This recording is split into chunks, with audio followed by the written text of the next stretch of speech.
The Youth Livelihood Program is facing scrutiny over its effectiveness, with sections of members of parliament calling for it to be discontinued as government grapples with recovering these funds that were disbursed. Now tonight we want you to answer the question: do you think it is viable for these funds to be scrapped off? We bring you details in this report, but before that, let's take a look at the top stories. NTV Tonight, brought to you by DFCU, going further together. Tonight, the High Court has sentenced 2 men to 150 years in prison for the robbery and murder of a border rider in Mengo, Kampala.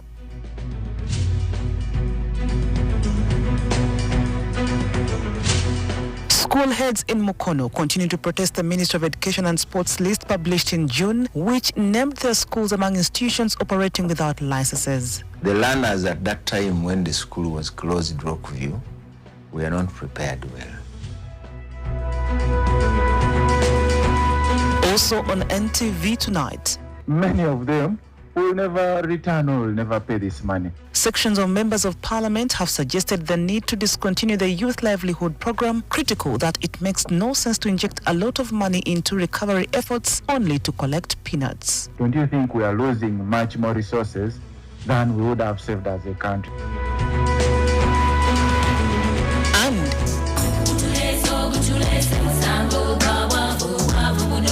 We look at the life of the departed Uganda's most prominent playwright, Alex Mukulu, known for productions that have been distinctly different and that have reflected the realities of society.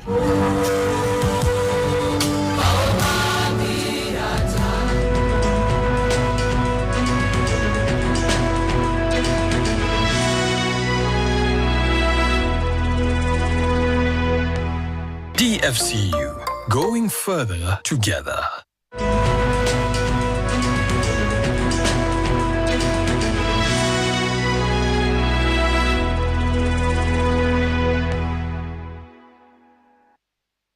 Good evening. Thank you for joining us on NTV Tonight. I'm Betty Mudondo, together with Susan Mujawa and Nanda on sign language. We start off at Parliament, where a section of MPs have suggested the need to discontinue the Youth Livelihood Program. They are critical that it makes no sense to inject a lot of money into recovery efforts only to collect peanuts. Officials from the overseeing Ministry of Gender, Labour and Social Development had appealed and appeared, saying that allocation of more funds for the enforcement of compliance. Jackson Onyango starts us off this evening. When we reach there, every year, the Auditor General has in its accountability reports queried the government's failure to recover the revolving funds allocated to various groups. The Youth Livelihoods Program and the Uganda Women Entrepreneurship Program are two of those in the spotlight. It is estimated that the government has, from the inception, injected 300 billion shillings in the Youth Livelihoods Program alone. However, concerns are that the likelihood of the funds being recovered are razor thin. WEP has performed relatively much better at over 60% recoveries, but YLP has performed at only about 25%.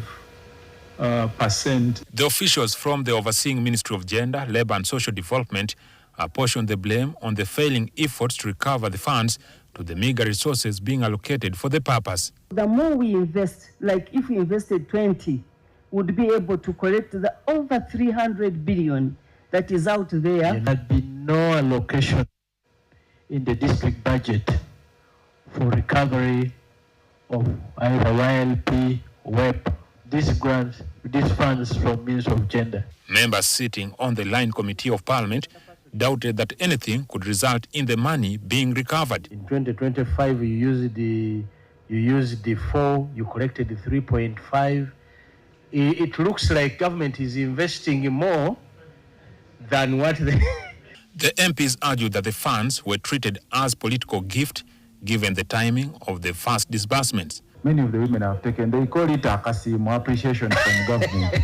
Many of them will never return or will never pay this money. I think the whole process has to be rethought, and we look for better ways of how the money should be disbursed to the youths. Then there will be value for the money that has been given out there. At the inception of the revolving funds created by the government, several were skeptical that the beneficiaries would ever pay back, and that is now coming to pass. However, it creates a bad precedence now that there is another program, the parish development model, that requires to be paid back by the beneficiaries. Jackson Onyango, reporting for NTV at Parliament. Thanks, Jackson Onyango, for that report. And that story informs our opinion poll question tonight. What are your thoughts on the proposal by some MPs to discontinue the Youth Livelihood Program? What are your thoughts on the proposal by some MPs to discontinue the Youth Livelihood Program? Be part of this conversation by following it on our different social media platforms. That is NTV Uganda on X, Facebook, and we are streaming live on ntv.co.ug. NTV Tonight continues, and still in Parliament, businessman Amos Nzei, through his lawyer Peter Kabasi, told Parliamentary Committee on Commissions, Statutory Authorities and State Enterprises COSASI that he has had enough of the dispute over the 55-acre Temangalo land. He said he's only willing to forfeit the land if he is paid for it or refunds the money paid to him by the National Social Security Fund, NSSF, to acquire the property. The matter has been referred to the Committee for Resolution following concerns raised in the Auditor General's report of 2024-2025. We bring you details in this report.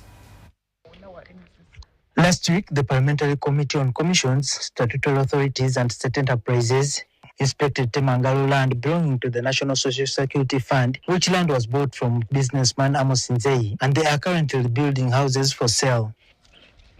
NSSF bought 463 acres of land for 11 billion shillings in 2008, but when COSASI visited the same land last week, it was discovered that the seller occupies 55 acres of land, which he has refused to vacate.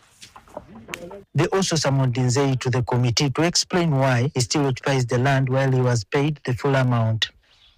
Today, representatives from NSSF appeared before the committee along with the lawyer, Peter Kabasi, representing Amos Nzei at today's committee sitting.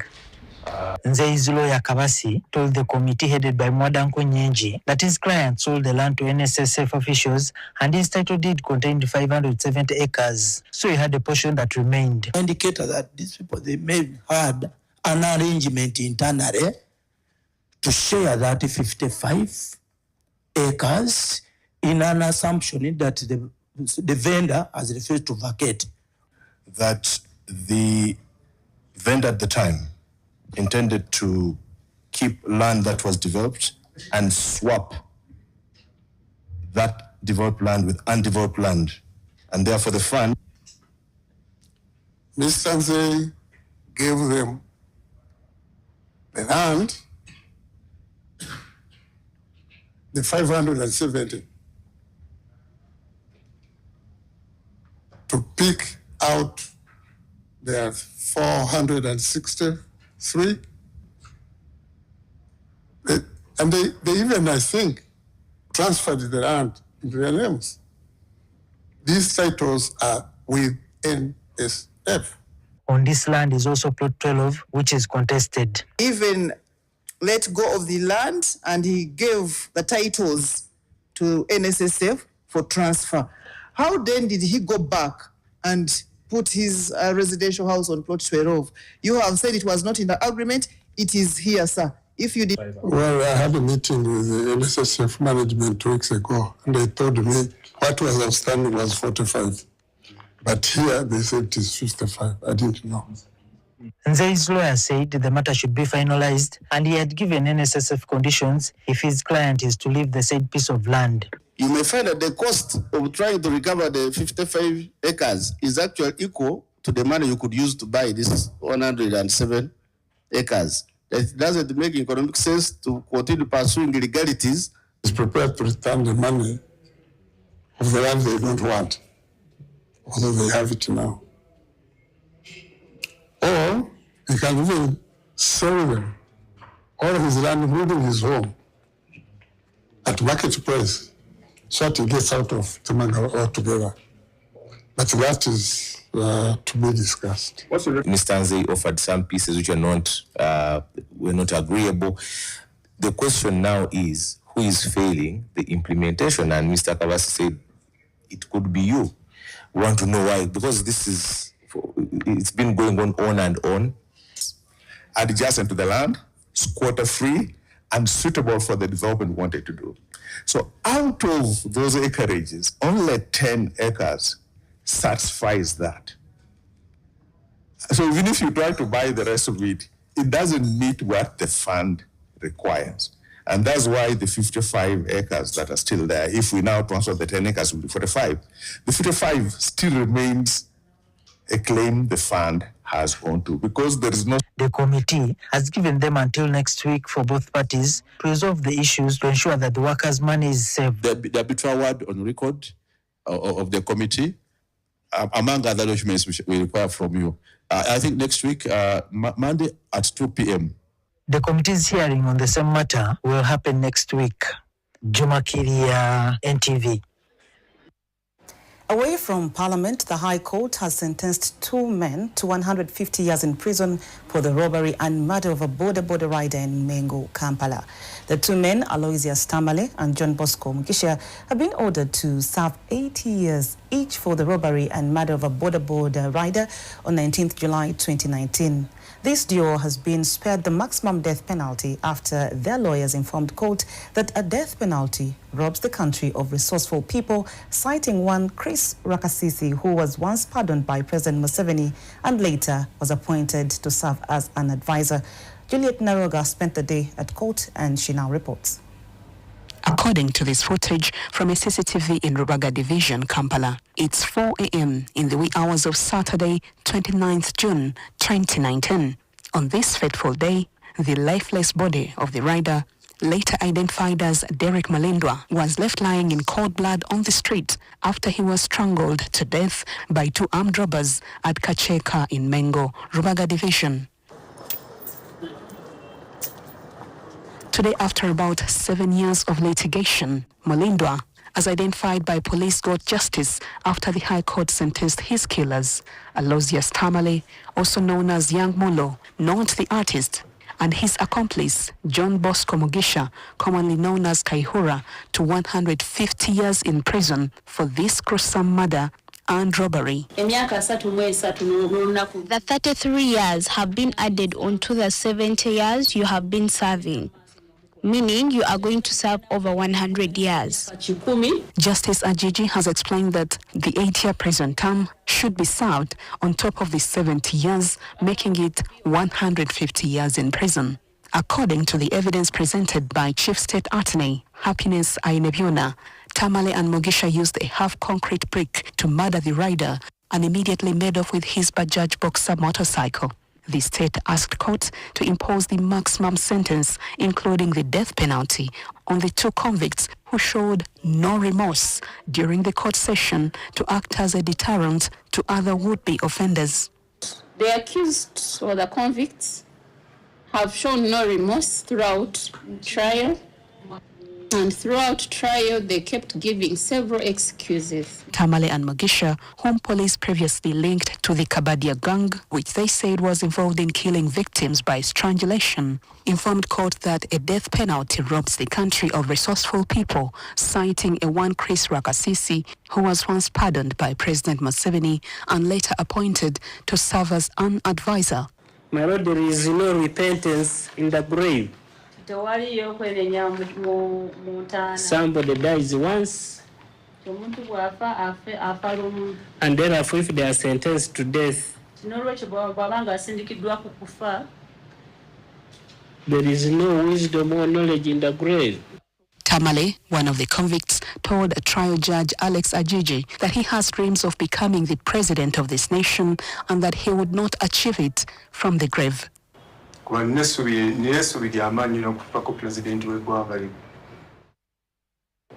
This same convict, in a note, had a message for NTV's Solomon Kawesa.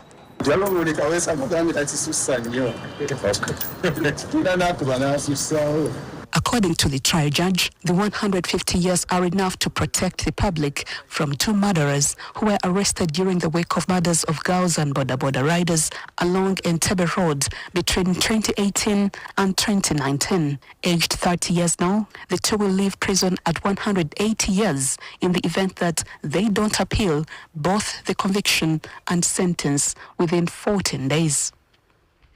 Juliet Naloga, NTV. Still watching NTV tonight. Now, 2 weeks after Uganda went to the polls to elect local Council 1 leaders in more than 70,000 villages, electoral disputes continue to emerge, with the Electoral Commission revealing it is handling at least 400 petitions challenging the results, including a fresh protest by residents of Chibiri, a village in Machindi's Sabagabo, over what they describe as electoral misconduct. David Ijo has the details in this report.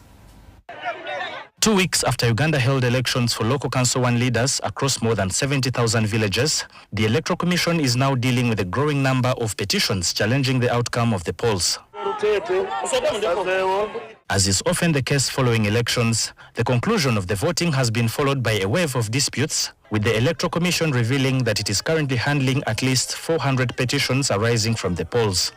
This morning, a group of supporters from Machindi Sabagabo, specifically residents of Kabiri A village, stormed the Electoral Commission offices to protest what they describe as electoral irregularities that allegedly characterized the LC1 elections in their village. On the polling day, Mr. Uswata Sulaiman moved from his lane.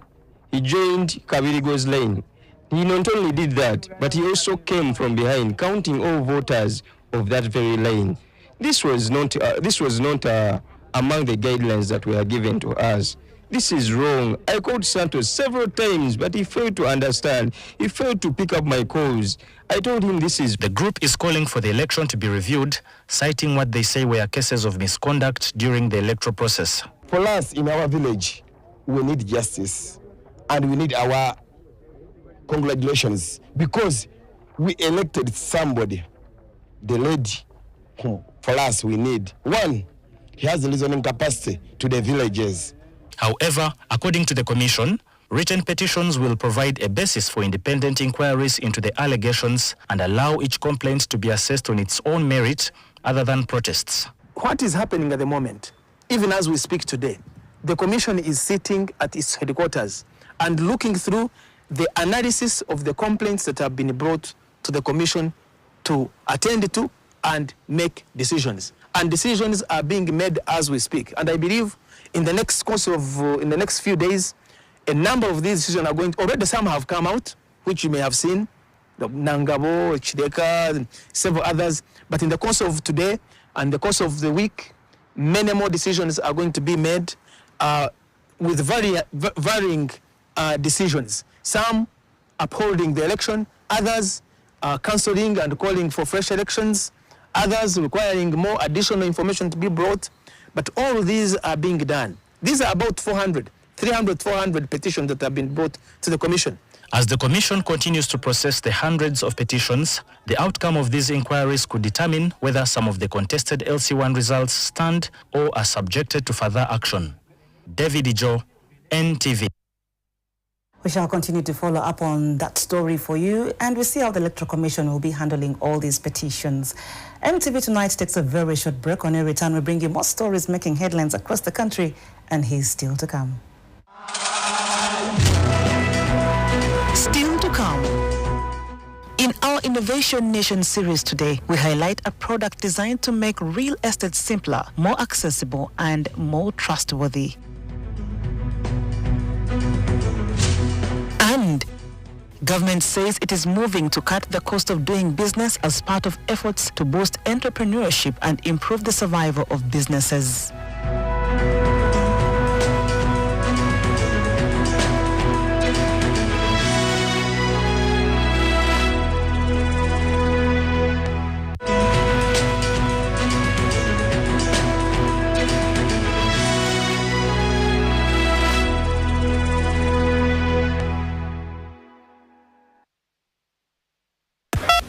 Hello, Mr. Mukasa. Hello, how are you? I'm okay, sir. Are you the broker? The original one. I was told you have very good rentals. Hey, that is right. How many bedrooms do you want? I want 3 bedrooms. Okay, did I tell you of the price? Yes, of course. 500,000. No. This side, the salary went a bit high. Why? Because the paint we use is of good quality. So the place gained the value. Which paint? Global paint. How? For the ceiling, for us we use Global Mat. And for the inside walls, we use Global Silk Vinyl. line. Okay, tell me about the outside walls. Outside, we use global weather coat emulsion so that the walls don't peel. Hey, I'm really impressed. The precision you put while painting, I'm willing to pay any amount. That is true, because here for us quality is paramount and the place becomes humidity. Global Paint, a reliable product.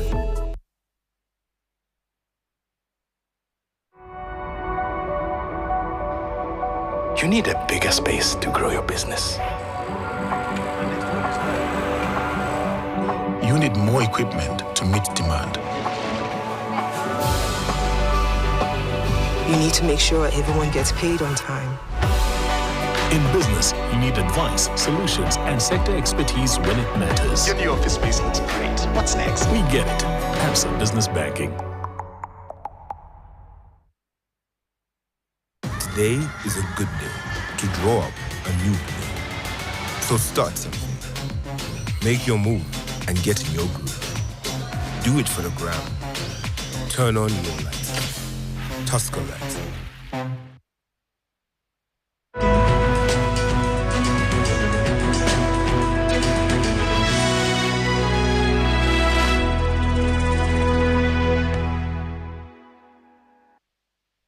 Welcome back from that break. You're still watching NTV Tonight. We start with another report. Alex Mukulu has been one of Uganda's most prominent playwrights, known for productions that have been distinctly different and that have reflected the realities of society. For audiences unfamiliar with his work, Mukulu's theatre and music have often been difficult to interpret and understand. In this story, we examine how Mukulu approached his work in theatre and music.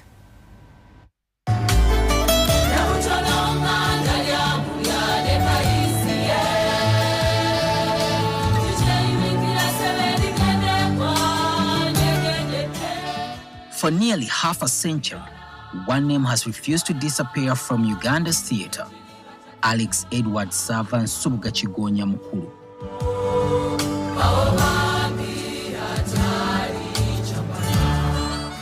But Alex Mukulu, as is popularly known, is more than a playwright. He is an actor, musician, director, satirist, and storyteller, a man who found a way of making Uganda laugh while quietly asking some very uncomfortable questions. His name has over the years been twisted, shortened, and sometimes mispronounced. But behind the name is an artist who has left a huge footprint on Uganda's theatre and music. And perhaps the easiest way to understand Alex Mukulu is this: he did not simply write about Uganda, he put Uganda on stage. Mukulu's own story begins in Misebe Namutamba in Singo. He was born to Princess Victoria Ndagire, daughter of Prince Yokana Chimbugwe, who had been married to Paul Kayizi Rugaizi. His creative journey took shape in the 1970s. And almost for every year that followed, Mukulu was writing, directing, or staging a new production. Muzukulu wa Kabangala, Engule ya Kamukukulu, Springs of Tears, The Cigarette, Opera Baksimba, The Celebrity, I Killed the Archbishop. The list is awash. But what made Mukulu different was not simply the number of plays, it was what he chose to do with them. To understand Mukulu, one must first understand the Uganda that produced him. He came of age under Idi Amin, a period in which political dissent could cost a person their freedom or even their life. The disappearance of playwright Byron Kawadwa from the National Theatre in 1977 remains one of the darkest reminders of the dangers artists faced. Kawadwa had written Oluyimba lwa Wankoko, a play that was reportedly interpreted as criticism of Amini's leadership. For artists like Mukulu, the message was clear. You could entertain, you could make people laugh, but there were subjects you approached at your own risk. And so Mukulu mastered the art of saying something serious without always appearing serious. His weapon was humor. His stage could be funny, musical, and entertaining, but underneath the laughter was a question, and sometimes several questions. Was Uganda being well governed? Were its people getting the independence they had fought for? And why did bad leadership keep returning? That is why it is difficult to separate Mukulu's theatre from politics. But calling him simply a political playwright would also be too narrow. His theatre was about politics, yes, but it was also about society, culture, religion, history, identity, and the ordinary Ugandan. Take Wounds of Africa. On surface it was theatre, but underneath were the wounds of a continent, dictatorship, unemployment, violence, lack of freedom, and political confusion. Mukulu did not have to stand on stage and name every politician. He allowed the audience to recognize for themselves. Then came 30 years of bananas. This was perhaps Mukulu at his most daring. Uganda had reached 30 years of independence, and instead of simply celebrating, Mukulu looked backwards. What had Uganda achieved? What had gone wrong? And why did the same problems appear to keep coming back? The banana became his metaphor. The same meal, again and again, year after year. 3 decades later, the joke had not lost its sting. In 2022, Mukulu returned with 60 years of bananas. The title alone carried the message. If the banana was still on the menu after 60 years, perhaps the problem was not the banana. The problem was the people serving it. This is where Mukulu's political theatre becomes particularly interesting. He did not necessarily tell the audience who to vote for. He questioned the system itself. Why do citizens tolerate bad leaders? Why does power remain concentrated in the hands of a few? Why do ordinary people continue participating in a system they complain about? And when leaders fail, who pays the price? Usually, it's not the politician, it is the ordinary citizen. Mukulu's theatre also carried something else, music. Because for him, music was never merely background, it was part of the message. In the 1990s and early 2000s, songs such as Banakampala, Bakubanja, Nabutono, and Empirivuma carried his name beyond the theatre.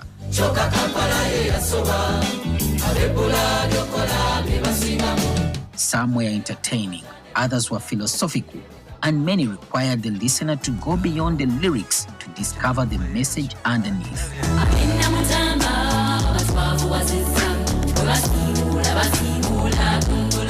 Those that did not make it onto radio found another home, his place. And this is perhaps one of Mukulu's greatest strengths. He understood the Ugandan audience. He knew that people could sit through a serious political lecture for only so long, but gave them music, gave them dance, gave them comedy, gave them a colorful character, make them laugh, and while they are laughing, make them think. This approach set him apart from some of the giants who came before him. Robert Serumaga, Byron Kawadwa, and Wycliffe Chiyingi belonged to a generation of writers whose theatre was heavily shaped by the political turbulence of the 1970s and 1980s. Their works often relied on allegory, symbolism, and serious dramatic expression to confront the political reality of their time. Kawadwa's experience showed just how dangerous such theatre could become. Mukulu inherited the tradition, but he gave it a different voice. He added more music, more dance, more comedy, more spectacle, and perhaps, most importantly, he brought political questions closer to the ordinary audience. Then came the post-1960 era. Theatre began to find more room for social and political expression. Mukulu used that space, but he did not become simply a mouthpiece for whoever was in power. His target was bigger than one government. His target was bad leadership itself. That is why his plays have remained relevant across different political eras. His influence went beyond the theatre. Many who watched Mukulu perform eventually entered theatre themselves. Others formed theatre groups. And for a generation of Ugandans, his voice was not confined to the stage. In the 1990s, he also became a popular radio personality on Radio Simba, where he hosted Mukulikeyo program. Again, he brought his characteristic wit, provocation, and storytelling to the airwaves. Today, As curtains slowly come down on one of Uganda's longest theatrical careers, the question is not simply how many plays Alex wrote, it is what those plays made Ugandans see. A politician, a corrupt system, a changing society, a troubled continent, a disappearing culture, or perhaps themselves, because Mukulu's greatest achievement may have been making the stage a mirror in which Ugandans could laugh at itself. But after the laughter died down, there was always a question waiting. Have we really changed? Alex Edward Savan Subuga Chigonya Mukulu may eventually leave the stage, but the characters, songs, jokes, and uncomfortable questions he left behind will continue performing long after the curtains fall. Solomon Kawesa, NTV.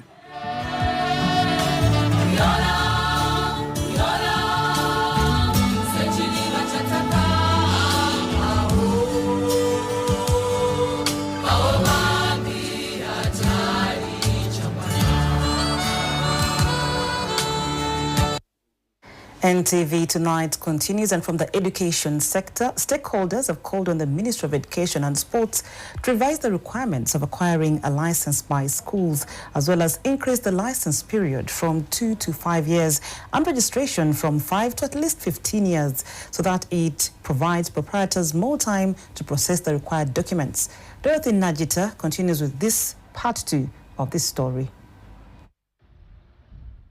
In June this year, Mukono District Education officers closed 4 schools after finding that they were operating illegally. These were Teso Standard Junior School, Creamfield High School, Rockview Nursery and Primary School, and Super Quality School. Some of the schools that were closed were actually engaged in different things. For example, there's a school which had not registered candidates and they had stolen the students' money.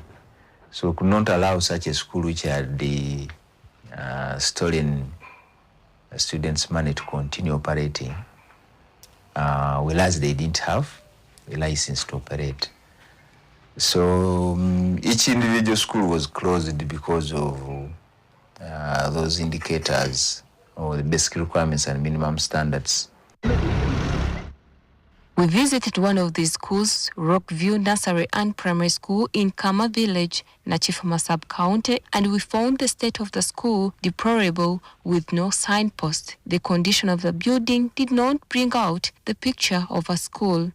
Talking to some residents near the school, they told us that this 2-room school was teaching learners from nursery to primary 7, which left us wondering how the learners were studying in such a place. One of the parents at the school, Margaret Nakamate, who had 2 children in primary 5, told us that the school was affordable and that its closure affected them greatly, with some parents struggling to find other schools for their children, while others who failed to find alternatives were left with no option but to keep them at home. The learners at that time when the school was closed, Rockview, were not prepared well.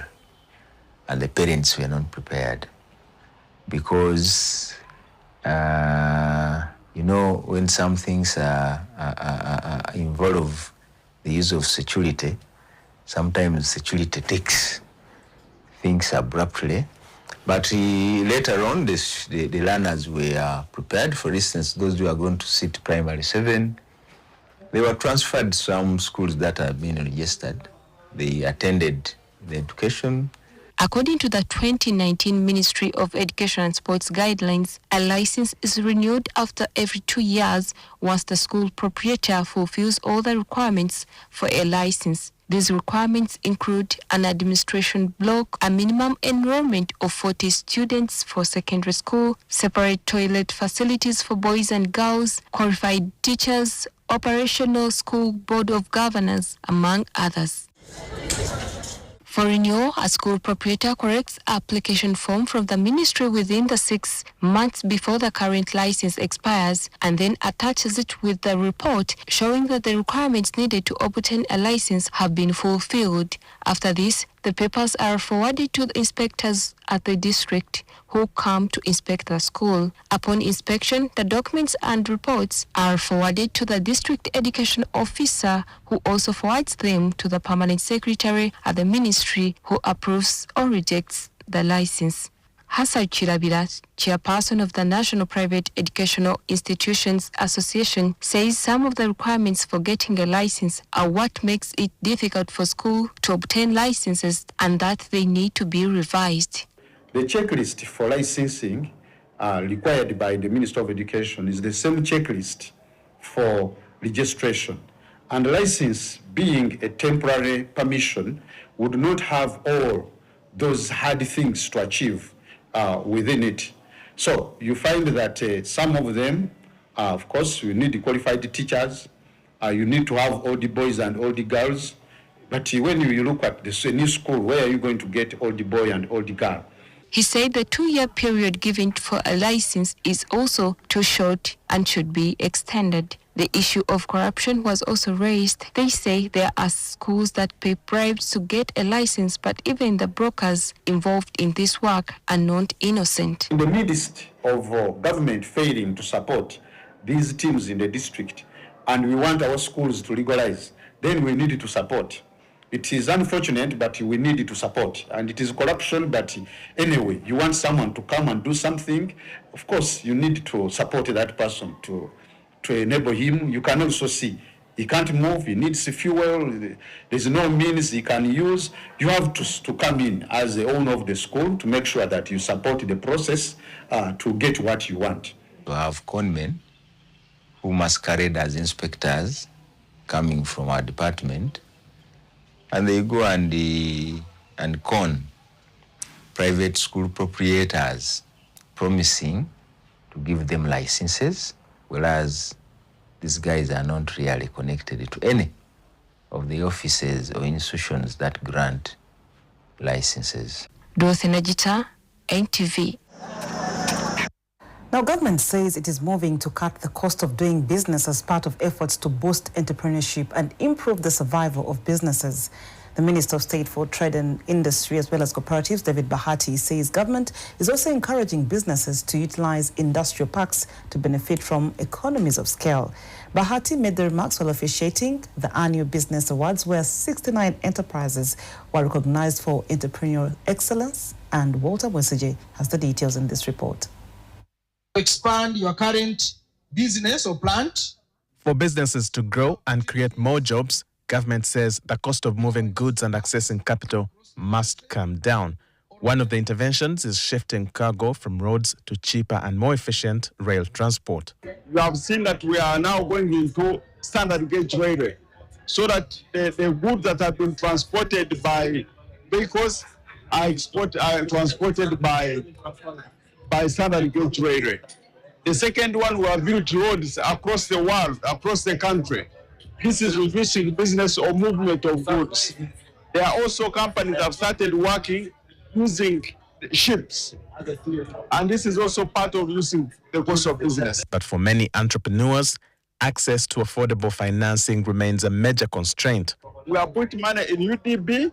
We are putting money for agriculture credit facility at a lower interest rate than the commercial banks. Electricity is another major cost, particularly for manufacturers. For the big manufacturers now, we have reduced from 12 cents to now 5.7 cents and moving towards the 5 cents for the big manufacturers now.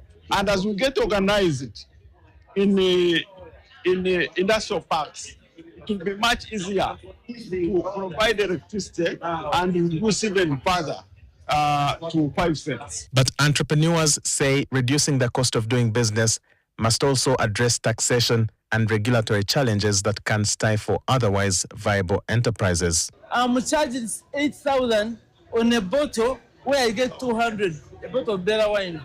For the last 7 years, I've survived by God's mercy. Because instead of supporting, they try to, I lose interest. I lose interest because it seems they are fighting the business. Because you cannot charge me what I don't earn. Government says it is also targeting delays in decision-making and corruption, which it says add to the cost of doing business. And this we are doing at a very terrible speed and making sure that people make decisions very fast. And the issue of bribery should be the thing of the past in Uganda. The remarks were made at the annual Business Awards, where 69 businesses were recognized for entrepreneurial achievement. The genomics is a new thing in this country. You can now screen for sickle cell and other genetic diseases while the baby is still inside. We are at the forefront of innovation, and we want to thank all Ugandans for trusting Bethany Women and Family Hospital. I'm glad the minister talked about import-free. We should be importing things for free, duty-free. This should go into healthcare. They have recognized our efforts in providing excellent service. So we promised to give much better services. For Unity Skin Clinic, we've moved to... For government, the challenge is now to translate these interventions into a business environment where enterprises can grow faster, create jobs, and contribute to the economy. Walter Mwesije, NTV. And thank you. God bless you. Away from that report, a Uganda Revenue Authority staff member has been detained over allegations of soliciting a $60,000 bribe, more than 200 million shillings, from a taxpayer whose company was undergoing a tax audit. The money was allegedly demanded to help the taxpayer bypass the audit. URA says the manager is part of a group under investigation. Nabat Atkunda reports. The detained Uganda Revenue Authority staff has been identified as Geoffrey Sozi, a manager in external operations under customs, who has worked at URA for about 17 years. Sozi is alleged to have approached a company that was undergoing a tax audit and offered to have the audit dropped in exchange for money. The URA team got in touch with the taxpayer with the help of the clearing agent, and they tried to convince that they can help the taxpayer cut out that audit. According to URA, Sozi and other URA officials initially demanded $100,000 from the taxpayer, but later reduced the amount to $60,000, more than 200 million shillings. The investigation followed information provided by a whistleblower. Investigation teams started following them without them knowing. They met at a restaurant, a non-restaurant here in Kampala, I think last Thursday, and in the evening, we're talking like at 9 p.m. approximately. The client was waiting from like 7:30, unknown to the URA staff. They are being trailed. And after money was exchanged, the $60,000, that's when the gentleman was arrested. URA says a larger group is being investigated. Sozi is expected to be taken to court, while a clearing agent has also been arrested to assist with the investigations. The money will be used as exhibit. However, Sozi has denied soliciting or negotiating for the $60,000. He claims that as he was leaving the premises, the investor handed him a package which he picked up, believing it could have been a friendly gift. So as I was prepared to go, the gentleman picked a package and put it on the table, and he guessed that I would say, "This is yours." Stupidly, as I was moving, I picked the package. And I think they took the video. You will see that we were chatting as I took the tray, because it was like friendly. As I took the package and I moved.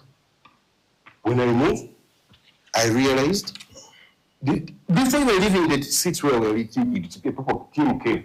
When I go to restaurants, sometimes you can request for a takeaway, you can request for if you have leftovers. And you can request for a take. And I told him that I can assure you this. I thought maybe it is a friendly gift, because these taxpayers gave us a friendly gift. I honestly didn't know. Sozi also says that after his detention, he recorded statements but disputes some of the contents attributed to him. She was saying, we were recording all your conversations. And if you say, for her, she kept saying, $80,000, from $80,000, you just straight to $60,000. We are listening to you. And for you said, you're going to share the money with Utaya. So I was like, maybe this is what she wants me to say. So that I was really tired. It was now like 2 days without sleep. Now, because of that, I told myself, since this is a lie that she wants me to say, let me tell her $100,000.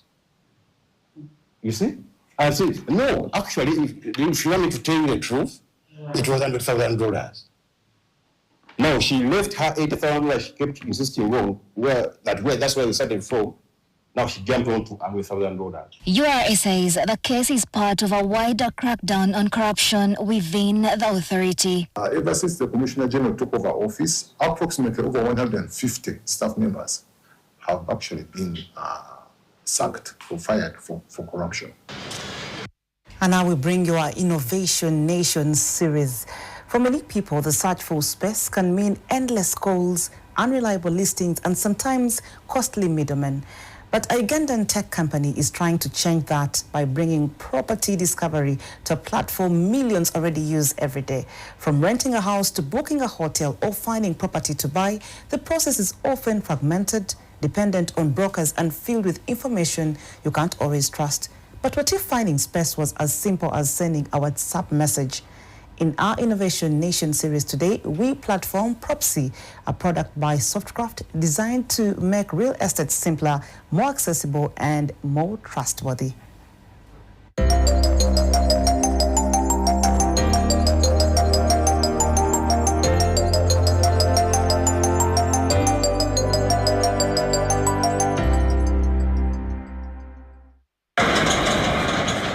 Real estate can be complicated. If you're looking for a house, an office, a hotel, or an Airbnb, you often have to rely on a broker, ask around, or search through websites where the information may not always be authentic or up to date. Propsy is taking a different approach. Finding your next home could soon be just a WhatsApp message away. From houses and apartments to offices, hotels, Airbnbs, and property for sale, the platform is using technology to simplify how people find and access real estate. The idea behind Propsy is how do we simplify finding space, especially in town here. How do we make it easy for anyone? Because you are aware, real estate is a very complicated space. Everyone has something, almost. But what is this space where you can go? What is this authentic space where you want to find a lot of inconvenience? And it will be very simple. So we bring out Propsy as a very simple product to use for anyone, just anyone. Propsy was born from a simple question: how do we make finding space easy for the ordinary person? Real estate is complicated, but finding a space shouldn't be. Instead of going to a website, searching through hundreds of listings, or depending entirely on a broker, you can simply interact with the platform through WhatsApp. It's not an app, it's just like an assistant. It's leveraging the WhatsApp technology to offer you services at your convenience. Actually, Propsy is simplicity and convenience. That's all. So imagine, instead of, for example, you today, if you wanted to find space to rent, usually what comes to your mind first is, I know a broker, I know someone, or I can go to the website and search. But websites are so infiltrated with fake information. You can't trust anything. More so, you can't trust even the broker that you know. And that's something we are trying to remove. We are saying we have our assistant, we have authentic properties. These properties are being listed on our platform. But this platform can be accessed within WhatsApp. You don't have to go on a website and search. Just text this assistant. This assistant comes up with a menu and it says, what exactly can I help you with today? I want to find space. The moment you say, I want to find space, it goes and gives you the options that we have. It provides you the filters. The product works through WhatsApp, platform people already understand and use every day. There's no complicated interface to learn and no new platform you have to figure out. You simply start a conversation with the Propsy assistant and tell it what you're looking for. Whether you want an Airbnb or hotel, space to rent, property to buy, or an investment opportunity, Propsy guides you through the available options and allows you to filter them according to your needs. Someone will go to websites, and very many people have had issues with websites. You're saying you're booking, but then there are other places that physical people that are booking the same place at the hotel. It's already taken. The website says it's available. How updated is the website? This, in real time, it's up to date. If a room is available, you know. If I book a particular room in Sheraton, it's available. If it's not available, you know real time. And listing is just as simple. A property owner can select the option to list the property directly on WhatsApp, provide basic details such as their name, location, number of bedrooms, and property information, and a Propsy team member follows up to arrange the verification visit. But perhaps the biggest shift is what happens after a client finds the property. Yeah, so usually when you make a booking, we receive a snapshot of that booking. Remember, we are in touch with the property owner, so we just have to confirm between us. And it usually takes like 1 minute. We've confirmed. And our confirmation is just please a button confirm. The minute you confirm, you get back your response. That your place is available, can you confirm?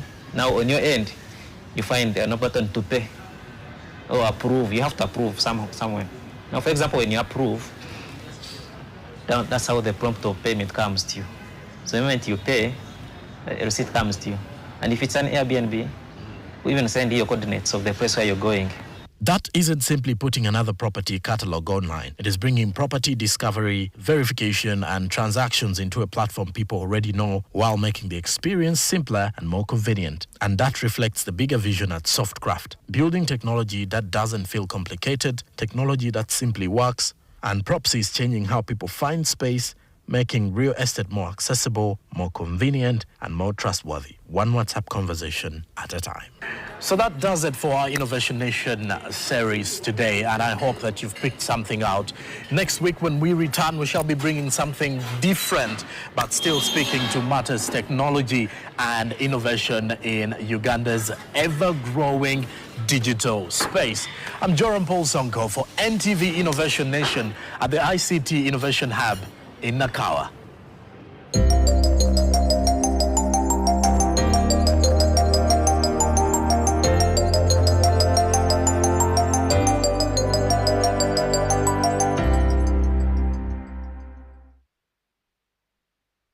Thank you for watching NTV Tonight. We earlier asked you to share your thoughts on the proposal by some MPs to discontinue the Youth Livelihood Fund. And thank you so much for reaching out. We shall start with Peter Odama on X, who is saying this is common sense. If you lend out 100% but recover only 10%, the model is unsustainable. You cannot keep putting money into a system that loses 90% of its funds, even if the money is being given out for free. Still on X, we have Dennis Kilama saying, not a good idea. Such initiatives support youth who may have some other life skills from which they can earn from. Make it better or improve on the effectiveness of the programs instead of discontinuing it. And finally, we have Yasiru Jr. saying, no economy develops on handouts.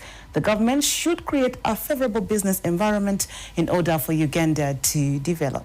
Thank you so much for reaching out on our different social media platforms. You at home can still be part of this conversation by following it on all our socials, that is NTV Uganda.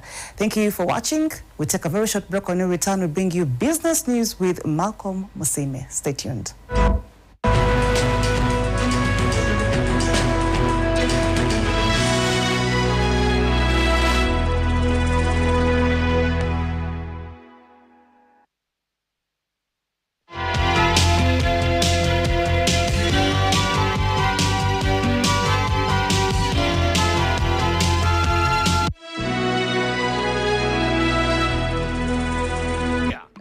Entrance there and their exit there. What is it?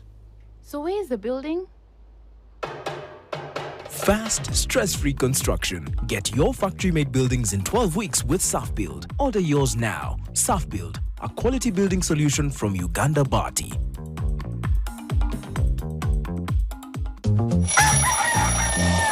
MTN Voice Bundle. Ay. Lord.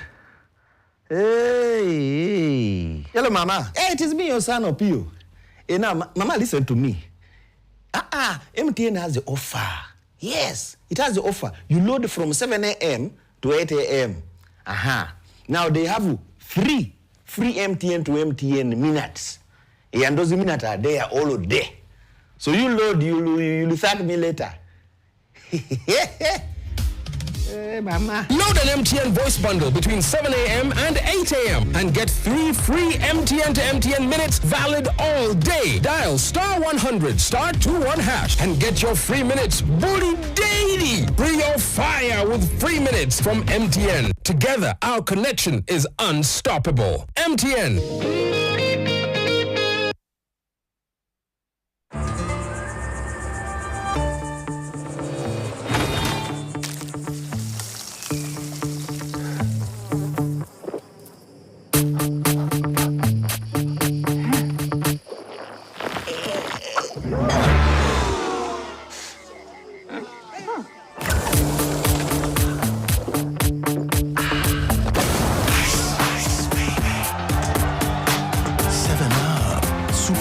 Refresher.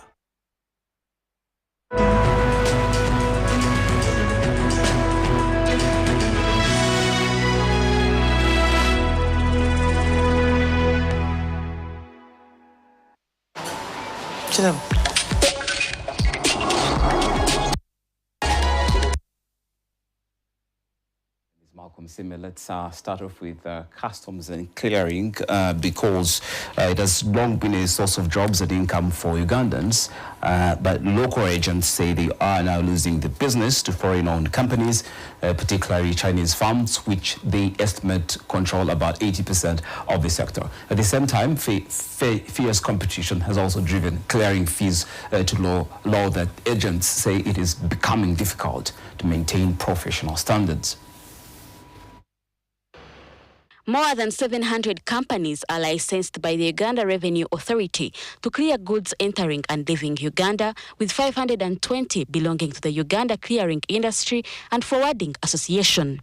But as trade grows, local clearing agents are raising concern over increasing competition from foreign-owned firms.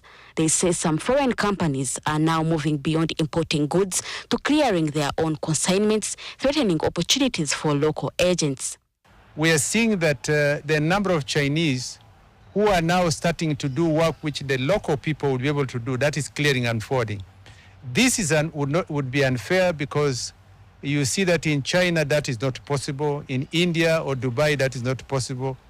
We want to see that we sit down and draw a strategy to ensure that when they grant the licenses, the Chinese who are importers do not become their own clearing agents again, and on behalf of their own industries which are here. There is no way you are going to compete with any foreigner. First of all, if he's a Chinese and he has registered a company and he goes to a Chinese who is the client, they will be given the job first. So we are saying that this area should be ring-fenced for Ugandans. So like any other countries, we are seeing it in Rwanda, we are seeing it in Tanzania. The agents also say they want to leverage URA's digital system to improve efficiency as they push for a minimum handling fee of $150 per consignment. URA is fully, I could say that is like 99% digitized. Now we want to explore that digitization of URA and also use the same to try and achieve the minimum fee. We are partnering up with digital companies whereby we shall be able to earn money on each and every task job that the agent has been appointed to before anything is done. This comes as URA pushes to meet its ambitious revenue collection target, with customs clearance remaining key to Uganda's trade and tax revenues. Rona Nahabwe, NTV Business. Corporate announcements that came out today, but this one caught my eye. The others will know later. National Media Group has reported a sharp deterioration in its financial performance, with the turnover falling by about 4.1 billion shillings in the first half of 2026, while its loss after tax widened to approximately 10.3 billion shillings from about 1.2 billion shillings a year earlier. The group says weaker print revenues, higher fuel costs, and delayed payments from government entities weighed in on the business. Then broadcasting revenue went up by 3%, while digital subscription revenue rose 4%, offering some relief as the media group accelerates its shift towards digital. And National Media Group has also opted not to pay an interim dividend as it focuses on building the business around digital subscriptions, broadcasting, and other revenue streams. All right, so that's an important one for shareholders. Let's move on now to financial inclusion, because the new MTN Momo boss, Fraser Rubega, has pleaded not to lead with more innovations from small and medium enterprises and expand access to credit by easing stringent banking conditions in line with Uganda's drive to deepen financial inclusion. He made the commitment during his first media interface. For every small lifestyle requirement that a customer needs, whether you're a consumer, whether you're